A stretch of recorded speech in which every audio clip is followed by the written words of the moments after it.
va aller voir le... Visite sur un chantier. À gauche, Thierry Aguilot, 55 ans. Il était cadre dans une entreprise d'isolation thermique. Il a démissionné pour créer sa coopérative dans la même activité. Plusieurs de ses collègues l'ont suivi, subjugués par son enthousiasme. Thierry n'hésite jamais à aider un technicien, même s'il doit froisser son beau costume. Toi, tu veux que je t'aide? Attends, bouge pas.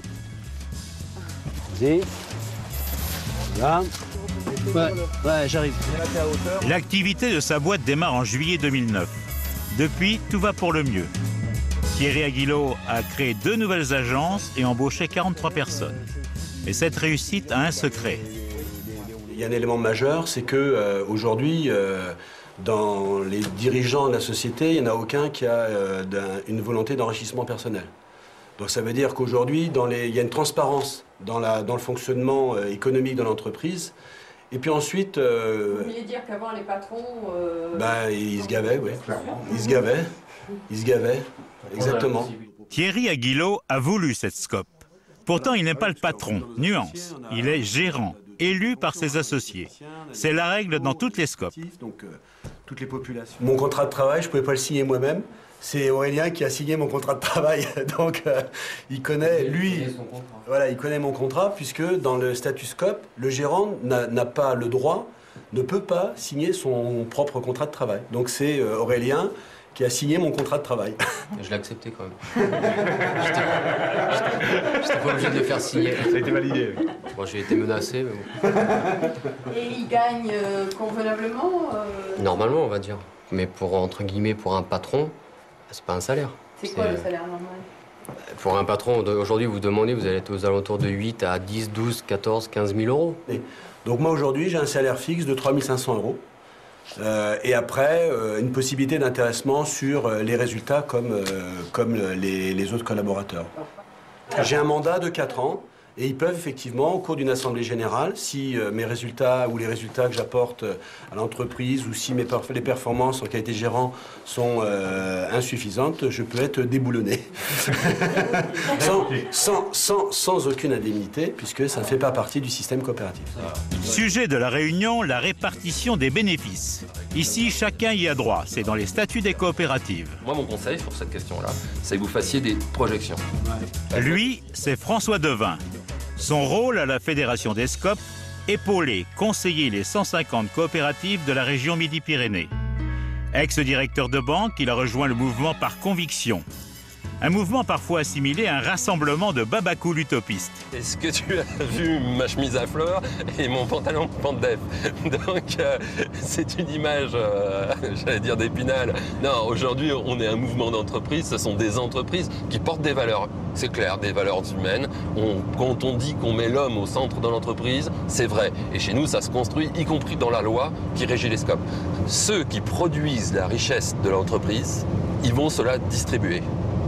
Et là, ça change, effectivement. C'est de dire, voilà, l'ensemble des salariés, c'est eux. La première force d'une entreprise, c'est pas ses clients, c'est ses hommes. Parce que si on a des hommes qui sont bien dans leur pompe, qui sont bien humainement dans leur rapport au travail, demain, on a un problème avec les clients, tout le monde se retrousse les manches, on peut aller rechercher des nouveaux clients. L'homme au centre de l'entreprise. Est-ce un vœu pieux? Un projet irréaliste? Le mouvement démarre au milieu du 19e siècle. Dans les statuts, autogestion, répartition équitable des bénéfices et démocratie au travail. La rentabilité vient au deuxième plan. En France, on compte actuellement 2000 SCOP, soit 40 000 emplois. Il y en a dans tous les secteurs, même chez les travailleurs indépendants. « 7h30 du matin, banlieue industrielle de Toulouse. Dans les bureaux de la SCOP qui fait de l'isolation. Rituel du café, prise de poste. Thierry Aguilot est là, comme tous les matins. Donc il va déposer les échelles et les...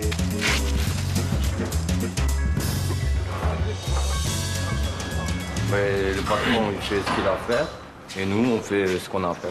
Il est là à 7h30, le patron? Ouais, 7h30. Mais les papiers et tout, il faut s'occuper. L'organisation, il faut s'en occuper. Il faut s'occuper de tout, il y a du boulot.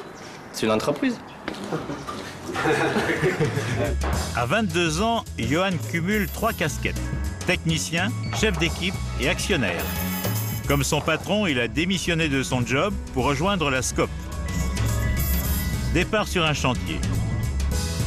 1 heure de route plus tard, il faut floquer les combles et les sous-pentes de cette maison avec de la cellulose de bois. Comment? Johan en a pour la journée. Et il fait ça toute la semaine.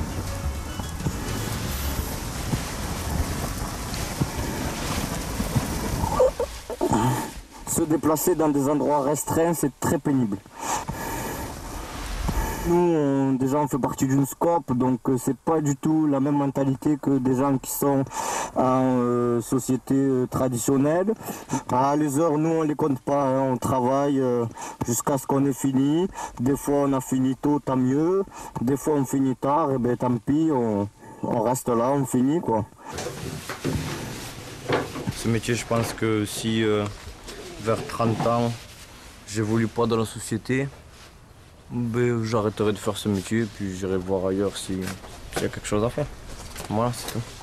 Parce que ça, c'est un métier physique, c'est fait pour les jeunes. Parce qu'il faut se plier, il faut ramper, il fait chaud, il faut... T'as un salaire en conséquence? Oui. Johan gagne 2100 € par mois.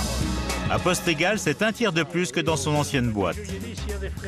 On est investi parce qu'on a tous mis de l'argent et il faut que ça marche. Donc on est plus motivé, on est plus... moi je trouve que c'est bien. Vous avez mis combien, vous? Oh, pas grand-chose à hauteur de mes moyens. J'ai mis 1500 €. Et pour 1500 €, vous êtes motivé? Ah ben oui, c'est mes 1500 € que j'ai peiné à gagner. Voilà. Donc je les ai mis. Et tous les mois, j'ai un prélèvement de 70 € qui s'injecte dans le capital automatiquement. Quand je raconte ça, je dis que je suis actionnaire d'une entreprise. Voilà. Thierry, lui, a l'intention d'agrandir sa SCOP en 2011. Et il espère de nouvelles embauches. Johan court d'un chantier à l'autre. Il a déjà quelques idées pour son avenir. Le rêve, c'est d'être patron à la place du patron dans une SCOP. Exactement. Alors s'il n'y a pas de possibilité là, peut-être on ne sait pas, dans 10 ans, peut-être nous aussi on va en monter une.